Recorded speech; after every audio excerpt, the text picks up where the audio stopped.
स्वागत है दोस्तों आपका आज की वीडियो में। और आज बात करेंगे क्लासिक्स टू वॉच में फिल्म काला की।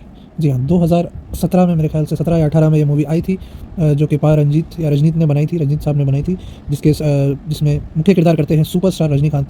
जी हाँ, तो फिल्म काला एक बहुत ही ज़बरदस्त क्लासिक है।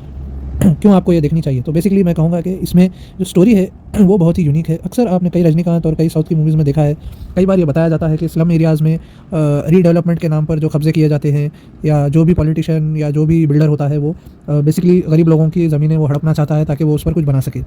तो ऐसे तो बेसिकली कई मूवीज़ में कह देते हैं और बस कहा जाता है वो बंदा ईविल है, और वो बस बेसिकली गरीबों को वहाँ से हटाना चाहता है, और गरीबों का वहाँ रहने का कोई हक नहीं है। बेसिकली वो इस तरह से ले लेना चाहता है और गरीबों का हक बनता है। मतलब हीरो की साइड से वो हीरो कहेगा गरीबों का हक बनता है, वो वहाँ रहते हैं, वो कहाँ जाएंगे, और बेसिकली उस बिल्डर को वो रोक लेते हैं। और अक्सर मूवीज़ में आपने यही देखा होगा, किसी तरह से लॉ एंड ऑर्डर के अगेंस्ट जाकर, हर चीज़ के अगेंस्ट जाकर, सिस्टम के, पॉलिटिक्स के अगेंस्ट जाकर हीरो उस जगह को अक्सर बचा लेता है।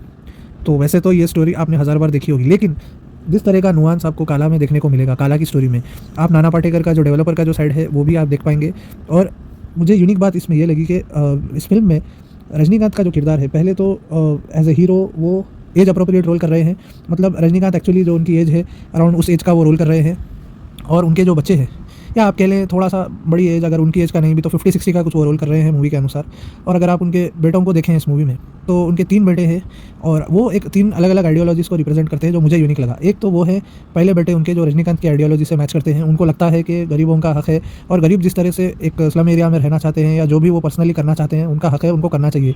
और जो भी डेवलपमेंट अगर कोई बाहर वाला आकर अगर स्लम एरिया वालों की मदद करना चाहता है, बेसिकली टेक ये है कि अगर वो मदद करना चाहता है तो उसका काम ये है कि वो उन लोगों से डायरेक्टली पूछे कि उनको डायरेक्टली क्या चाहिए, वो डायरेक्टली उनकी कुछ हेल्प करे। इस तरह नहीं कि उनके सारे घर पहले वो तोड़ दे, फिर उस पर नए घर बनाए, उसके बाद उनको हिसाब से घर अलॉट करे और सबको एक जैसा दे। तो इसमें वो उनका व्यू पॉइंट होता है जो कि क्लैश करता है दूसरों से। और सेकंड बेटे की हम बात करते हैं, जो कि कुछ कॉर्पोरेट एम्प्लॉई या कुछ होते हैं, मुझे इस वक्त याद नहीं आ रहा। वो बेसिकली इंडिफरेंट है, उनका ओपिनियन कुछ नहीं है बेसिकली इस मुद्दे पर। उनको लगता है कि इन सब चीज़ों से दूर हटना चाहिए। हम अगर जॉब कर रहे हैं, हम अगर एक अच्छे मिडिल क्लास या अपर मिडिल क्लास में आ चुके हैं, तो ये स्लम की पॉलिटिक्स से हमारा कोई लेना देना नहीं। बेसिकली हम इसमें यहाँ पर हमें रहना भी नहीं चाहिए, हमें अपने हिसाब से कुछ देख लेना चाहिए। ये उनकी सोच है कि ऐसे एरिया में रहो ही मत। तीसरे जो हैं वो एक स्टालिन करके जो उनके तीसरे बेटे होते हैं, वो एक आइडियलिस्ट का पर्सपेक्टिव है। उनका ये मानना होता है कि बेसिकली गुंडागर्दी वगैरह गलत है, गवर्नमेंट को और सिस्टम को प्रोटेस्ट करके जगाने की ज़रूरत है। और बेसिकली जहाँ जहाँ पर अन्याय हो रहा है तो वहाँ पर गवर्नमेंट को लोगों को मतलब अहिंसा के थ्रू प्रोटेस्ट करनी चाहिए। और बेसिकली गवर्नमेंट, जो भी गवर्नमेंट है, पुलिस है, उनको आकर लोगों की मांगें पूरी करनी चाहिए, और पूरे कानूनी तौर से इस तरह के बिल्डर्स और प्रोजेक्ट्स को रोकना चाहिए, और वहाँ के लोगों को कानूनी तौर से ज़मीनें अलॉट होनी चाहिए। ये एक लीगल अलॉटमेंट होना चाहिए। ये इनकी लड़ाई है स्टालिन की, जो रजनीकांत के तीसरे बेटे हैं। तो 3 व्यू पॉइंट्स हमने डिस्कस किए, और बहुत ही नुआंस मुझे इसलिए लगा। ये देखिए, आप इसमें ऑलरेडी रजनीकांत की ही फैमिली में हमने 3 व्यू पॉइंट्स ले लिए। एक तो रजनीकांत और उनके बड़े बेटे का, दूसरे बेटे का जो इंडिफरेंट है, तीसरे बेटे का जो कि कानूनी लीगल रूट से सब कुछ जीतना चाहते हैं, और चौथा पॉइंट अब हम आते हैं खुद हुमा कुरैशी के व्यू पॉइंट पर। अब हुमा कुरैशी को बेसिकली लगता है कि कैपिटलिज्म, क्योंकि वो एक कैपिटलिस्ट जगहों पर बाहर रहकर आई हैं, एक सिस्टम में उन्होंने तरक्की की है, तो उनको लगता है कि कोई गलत बात नहीं है। यहाँ पर भी उस तरह का बदलाव आना चाहिए। हम ज़्यादा सोशलिज्म में जाकर हम एज ए कंट्री हम आगे बढ़ नहीं सकते।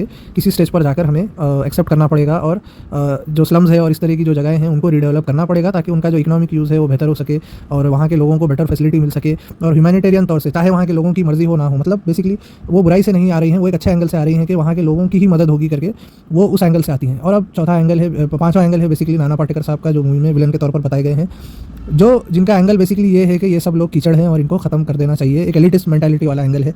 बेसिकली वो समझते हैं वो स्लम उनकी प्रॉपर्टी है। और इस मूवी में एक बहुत अच्छा सीन है, रजनीकांत जाकर नाना पाटेकर से मिलते हैं और वो आकर कुछ बात करना शुरू करते हैं आपस में, और रजनीकांत कुछ उनको पॉइंट आउट करते हैं कि भाई ये लोगों को सताकर क्या मिलेगा, ऐसे ऐसे करके। और उसमें बहुत अच्छा डायलॉग है। नाना पाटेकर बेसिकली कहते हैं कि मैं जानता हूँ मैं अमर नहीं हूँ, मर जाऊँगा, 100-200 साल में कोई याद भी नहीं रखेगा। और बेसिकली क्या कहते हैं, मतलब मनुष्य की कोई अस्तित्व नहीं, बेसिकली हम तो यूनिवर्स के सामने हम कुछ नहीं है, सब मैं समझता हूँ, लेकिन मेरा पर्सनली मेरा घमंड है और मैं चाहता हूँ कि मैं उस स्लम को डिस्ट्रॉय करूँ। ये एक किस्म का नाना पाटेकर डायलॉग बोलते हैं, जो बहुत ज़बरदस्त वो अपने अंदाज में बोलते हैं, ज़रूर देखिएगा। और नाना पाटेकर और रजनीकांत के जो फेस ऑफ के सीन्स हैं बहुत ही वंडरफुल। और क्राउड का जो इस्तेमाल है, कई मूवीज़ में हम देखते हैं क्राउड लाते हैं, कुछ ज़बरदस्ती का हाइप क्रिएट करने की कोशिश की जाती है, लेकिन इस मूवी में जितना नेचुरल मूवमेंट्स है, क्राउड जिस तरह से नेचुरली आकर नाना पाटेकर को रोकती है, इस तरह का सीन आप ले लें, या फिर जिस तरह से क्राउड रिस्पॉन्ड करती है। और इस मूवी में बहुत ही ज़बरदस्त सीन, जब नाना पाटेकर धारावी पर सर्जिकल स्ट्राइक करते हैं बेसिकली, बहुत ही इमोशनल और बहुत ही ज़बरदस्त सीन, और मूवी के क्लाइमैक्स के तो क्या ही कहने। तो बहुत ही नुआंस स्टोरी मुझे लगी। अक्सर हम फ़िल्मों में देखते हैं इस तरह की, जहाँ पर स्लम रीडेवलपमेंट की स्टोरी होती है, तो बेसिकली हमें सिर्फ अक्सर तौर पर हीरो का एक ही व्यू पॉइंट बताया जाता है कि बेसिकली गरीब गरीब के खिलाफ सिर्फ एक कैपिटलिस्ट जो है, विलन जो है वो हमला कर रहा है, और हमें कैपिटलिस्ट को बेसिकली उस विलन को हरा देना है और गरीबों की मदद करनी है। ये हर मूवी में आपको देखने को, कई मूवीज़ में 99% मूवीज़ में आप यही देखेंगे। लेकिन मुझे लगता है आज तक काला में जिस तरह के 4-5 व्यू पॉइंट नुआंस जिस तरह का बताया गया है, जिस तरह से 5 व्यू पॉइंट बताए गए हैं कि भाई ये एक इतनी आसान बात नहीं है। देखिए, रीडेवलपमेंट जब होता है तो उसके फ़ायदे भी है, नुकसान भी है। अगर आप स्लम तोड़कर बिल्डिंगें बनाकर वहाँ लोगों को देंगे तो उसमें भी क्या-क्या नुकसान है, क्या उसमें उसकी मेंटेनेंस कौन करेगा, और ये सारे क्वेश्चंस आते हैं। और फिर अगर आप स्लम को वैसे ही रहने देंगे, बस लोगों को वहाँ रहने वालों को कैश दे देंगे, तो क्या फिर स्लम में जो इंफ्रास्ट्रक्चर प्रॉब्लम्स है वो तो फिर बनी रहेंगी अपनी जगह, सिटी की ट्रैफिक प्रॉब्लम्स बनी रहेंगी। इस तरह की जो व्यू पॉइंट्स हैं बहुत अलग-अलग 4-5, और खुद मुझे बहुत अच्छा लगा, खुद रजनीकांत की फैमिली में उनके तीनों बेटों का अलग व्यू पॉइंट होता है। तो स्टोरी वाइज़ मुझे लगता है ये पार रंजीत की ये बेस्ट फ़िल्म है। आई थिंक उन्होंने ही लिखी है।